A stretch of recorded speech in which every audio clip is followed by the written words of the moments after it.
നമസ്കാരം. Draft talk ഫുട്ബോളിലേക്ക് അവർക്കും സ്വാഗതം. ഫിഫ വേൾഡ് കപ്പിൽ ഇന്ന് സ്വിറ്റ്സർലൻഡ് അർജന്റീനയ്ക്കെതിരെ കളിക്കാനിറങ്ങുമ്പോൾ അവരുടെ ടീമിലെ സുപ്രധാന താരങ്ങളിൽ ഒരാളുണ്ടാവില്ല. അക്കാര്യം കോച്ച് മുറാദ് യാക്കിൻ ഇന്നലെ പ്രീ മാച്ച് പ്രസ് കോൺഫറൻസിൽ സ്ഥിരീകരിക്കുകയുണ്ടായി. മറ്റാരുമല്ല, യോഹാൻ മൻസംബിയാണ് ഈ ഒരു മത്സരം കളിക്കാനില്ലാത്തത്. അത് നമുക്ക് നേരത്തെ തന്നെ ലഭ്യമായിട്ടുള്ള സൂചനയായിരുന്നു. 20-കാരനായിട്ടുള്ള താരം, അറ്റാക്കിംഗ് മിഡ്ഫീൽഡർ, ജർമ്മൻ ക്ലബ്ബ് ഫ്രീബർഗിന് വേണ്ടി കളിക്കുന്നയാൾ മികച്ച പ്രകടനം നടത്തിയിട്ടുണ്ടായിരുന്നു ഈ ഒരു വേൾഡ് കപ്പിൽ. പക്ഷേ അൺഫോർച്ചുനേറ്റ്ലി അദ്ദേഹത്തിന് പരിക്കിൻ്റെ പ്രശ്നങ്ങളുണ്ടായി. ട്രെയിനിങ്ങിനിടക്കാണ് അദ്ദേഹത്തിന് പരിക്ക് പറ്റിയത്. അതിനുശേഷം അദ്ദേഹം പുറത്താവുകയായിരുന്നു. 3 ഗോളുകളും അതുപോലെ തന്നെ 2 അസിസ്റ്റുകളും ഒക്കെ ആയിട്ട് നല്ല രൂപത്തിൽ പോയിക്കൊണ്ടിരിക്കുന്ന താരമാണ്. അദ്ദേഹമാണ് ഇഞ്ചുറി സഫർ ചെയ്ത് ഈ കളിയിൽ നിന്ന് പുറത്തായിരിക്കുന്നത്.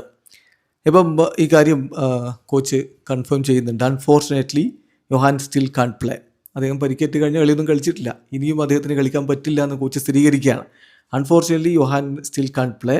ഞങ്ങൾ ശ്രമിച്ചു അദ്ദേഹത്തെ ഇൻ ഷേപ്പിൽ ഈ മത്സരത്തിന് റെഡിയാക്കാൻ വേണ്ടി ഞങ്ങൾ പരമാവധി ശ്രമിച്ചു. പക്ഷേ ഇപ്പോൾ അദ്ദേഹത്തെ കളിക്കാൻ ഇറക്കിയാൽ അത് വളരെ ഏർലി ആയിരിക്കും. അതുകൊണ്ട് അത് വീണ്ടും പരിക്ക് വഷളാവാനുള്ള സാധ്യതയുണ്ട്. സോ അദ്ദേഹത്തിന് കളിക്കാൻ കഴിയില്ല എന്ന് തന്നെയാണ് കോച്ച് ഇന്നലെ സ്ഥിരീകരിച്ചിരിക്കുന്നത്.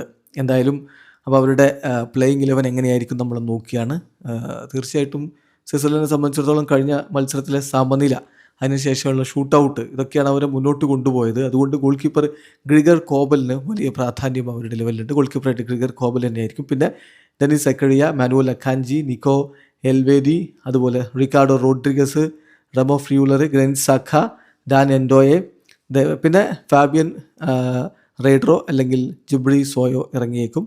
Then Ruben Vargas, Breel Embolo. ഇതാണ് നമ്മൾ പ്രതീക്ഷിക്കുന്ന അവരുടെ 11. വീഡിയോ അവസാനിക്കുന്നു. ഫുട്ബോൾ ലോകത്തെ കൂടുതൽ വിശേഷങ്ങളുമായി ഡ്രാഫ്റ്റ് ടോക്സിൽ എത്താം.